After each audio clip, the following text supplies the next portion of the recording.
Hey, what's going on, guys? Welcome to the Cowboys Beat Podcast for July 26, 2024. And on today's episode, we're going to be recapping the first day of Cowboys training camp. But if you guys haven't already, if you're watching this on YouTube, please make sure to hit that like button and subscribe. If you're listening to this on Apple Podcasts or Spotify, make sure to leave a review. I would greatly appreciate that. But without further ado, let's get into the episode. Now, here's some of the notes that I got from Brian Broaddus. He was on with Vach Lombardi.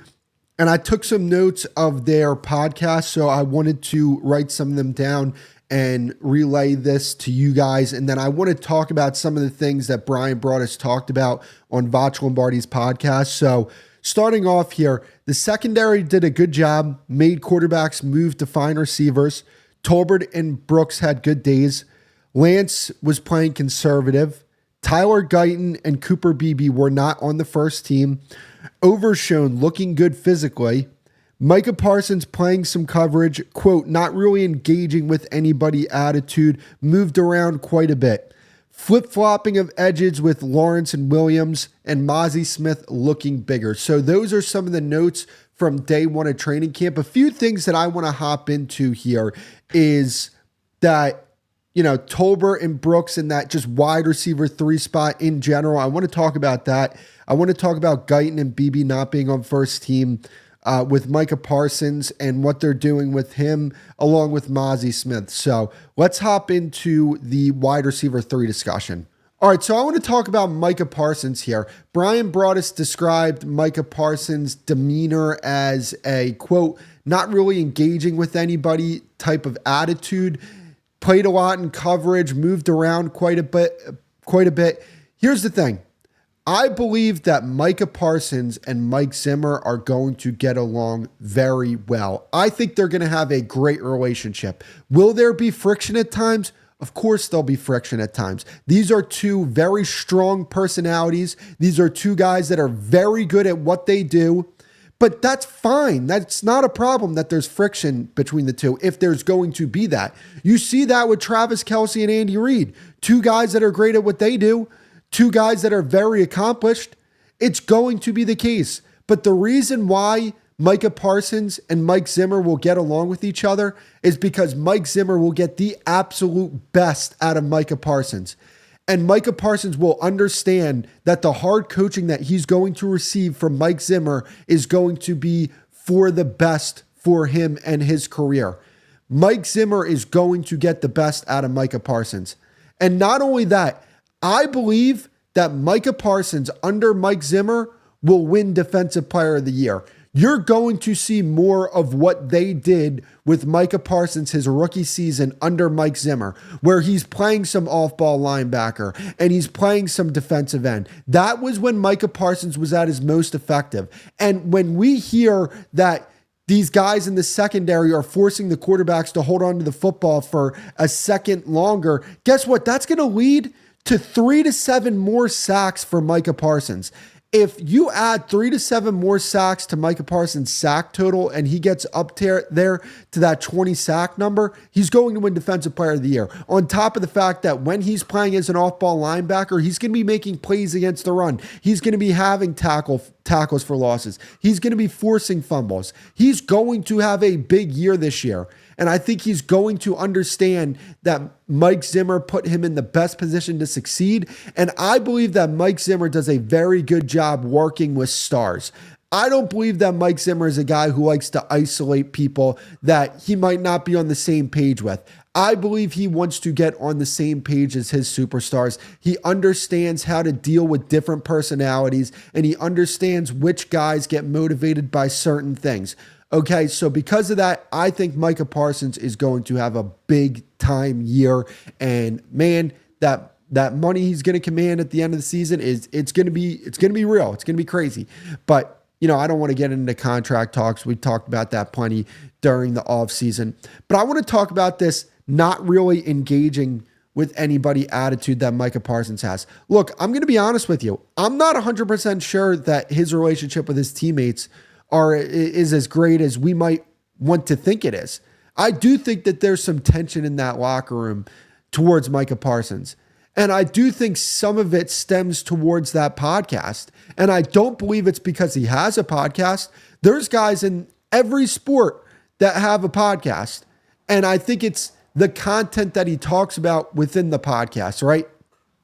He's essentially like an analyst in these podcasts, right? Like he'll make top 5 lists. You hear him on with Jordan Love, and he'll say something like, Jordan Love will say something about the Cowboys secondary, and Micah Parsons said, "Yeah, for sure." And then you see one of his teammates, I believe it was Jordan Lewis. Don't quote me, but I think it was Jordan Lewis, but it was one of his teammates that said, "For sure?" ?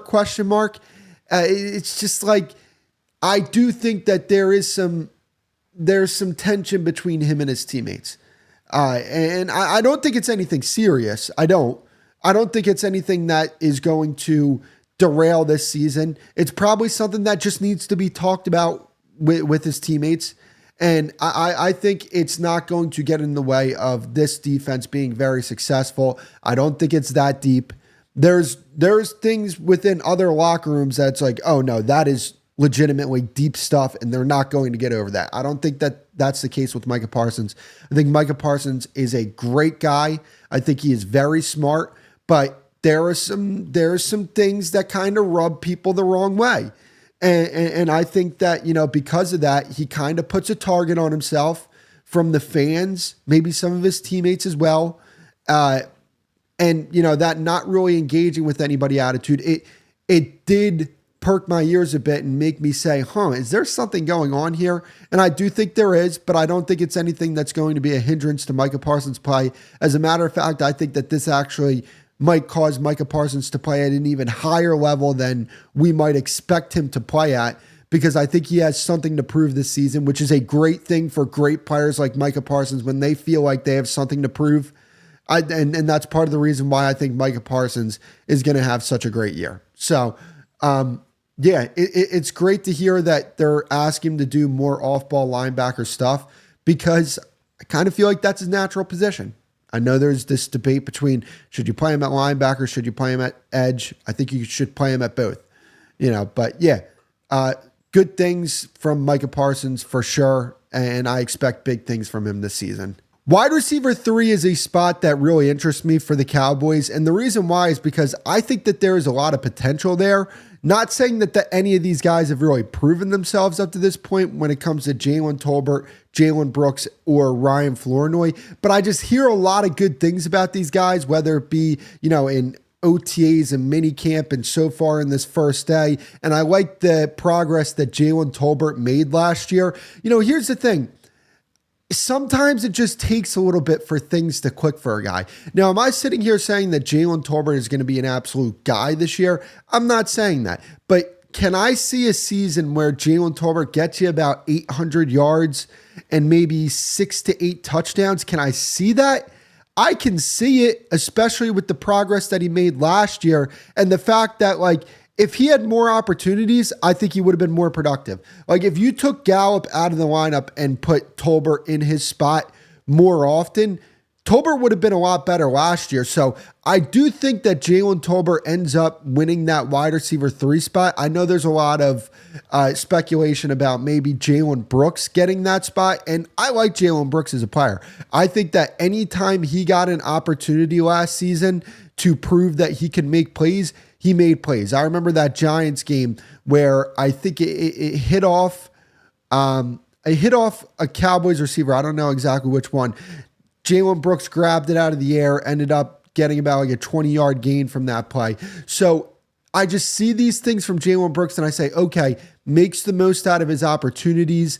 I like seeing that. A guy who made a lot of plays in training camp last year. There was a lot of high hopes coming out of training camp for this guy last year. So I want to see what this guy has. But I believe Jalen Tolbert is going to be the guy that wins that spot. I think he's a very hard worker, both in the weight room, on the field when it comes to working on his game, and in the film room as well. You just hear that about this guy. He is one of those right kind of guys type of players on this team. So I think that he ends up winning that spot. I think that he's going to have a very good season this year. You're going to see a much better Jalen Tolbert this year. And look, wide receiver 3 is going to be a very important spot on this team because, CeeDee Lamb is a guy who they like to play him in the slot a lot more, even though, look, I think he could play X receiver. He did it last year. Like whenever he did it, I thought he did a very good job doing it. I think he could play X. They like him in the slot a lot more, which is fine. I'm cool with that.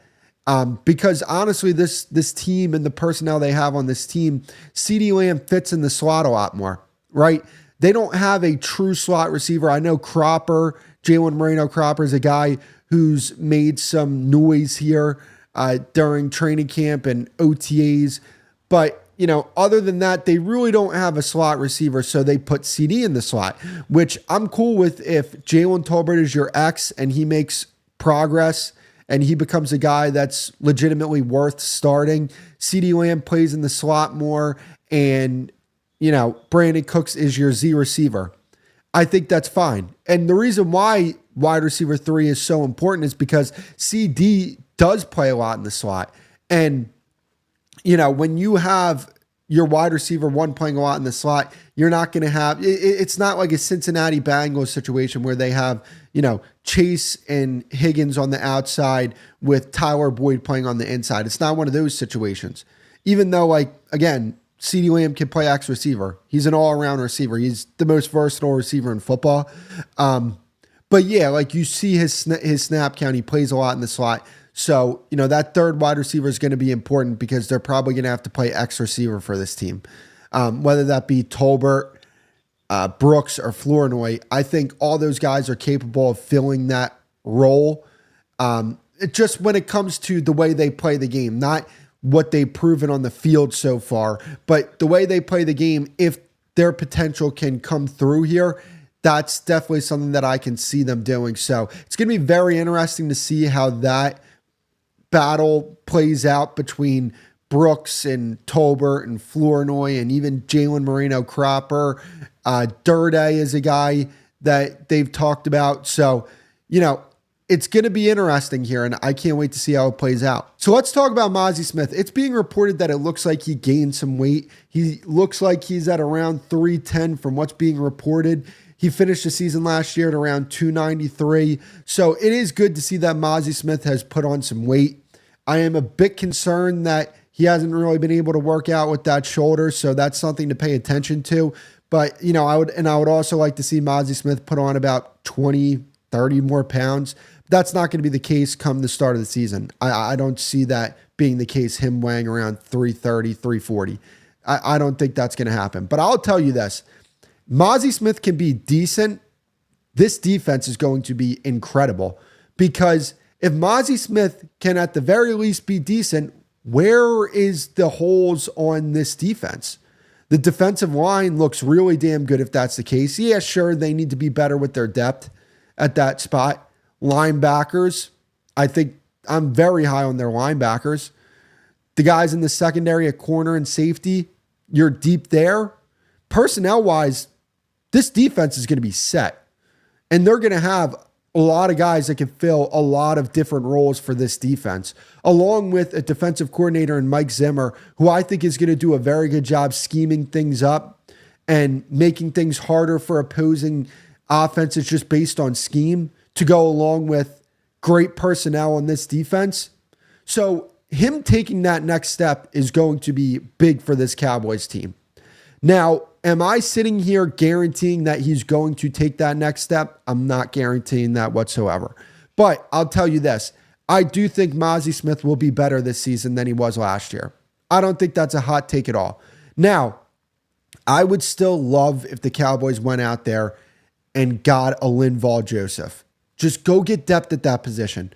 Because again, if you can get an average player at that position, your defense is going to be really damn good. Because here's the thing, right? What are you asking Mazi Smith to do? You're asking him to eat up blocks, be a good player against the run.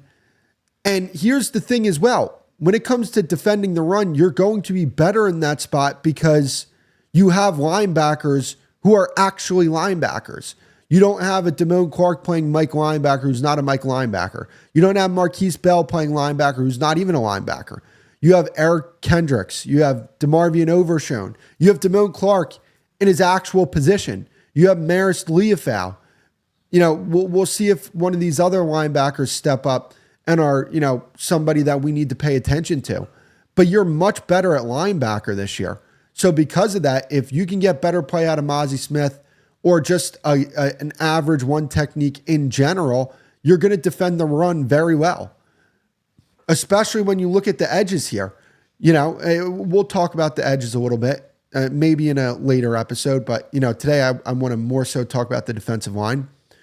I'm a little higher on this defensive line than a lot of people are because I understand the value of what they have at the edge there with Micah Parsons and DeMarcus Lawrence if they decide to play Micah Parsons more at the edge this upcoming season. I already talked about Micah Parsons this episode to where, Micah Parsons was playing some off-ball linebacker. But yeah, I'm a little higher on this defensive line than most people. Like when you look around the NFC East, I don't think it's crazy to say that the Cowboys have the best or second best defensive line in football. Or not football, I'm sorry, in the NFC East. Because I think the Giants, their defensive line's incredible with Burns, Lawrence, and Thibodeau's a little bit overrated, but that's still a very formidable defensive line. And then you have Dallas with Osa, Micah Parsons, and Lawrence. And if you can get good play from your one technique spot, that's going to completely unlock this defense. So am I sitting here guaranteeing you guys that Mazi Smith is going to improve to this degree that, now he's an impact player? I'm not saying that whatsoever. But do I believe he can improve to the point where he's a decent player? I do believe that. So in the first day of training camp, both Cooper Beebe and Tyler Guyton were both not on the first team. They weren't getting first team reps. It was Brock Hoffman and it was Chuma Edoga. Here's the thing. I'm not panicking about that whatsoever. I actually prefer that these guys are on the second team getting reps with guys that have their level of experience or maybe guys that aren't as good as the first team guys so they can build some confidence up before elevating them to the first team and exposing them to a higher level of play. I'm completely fine with how the Cowboys are handling this. Here's the thing.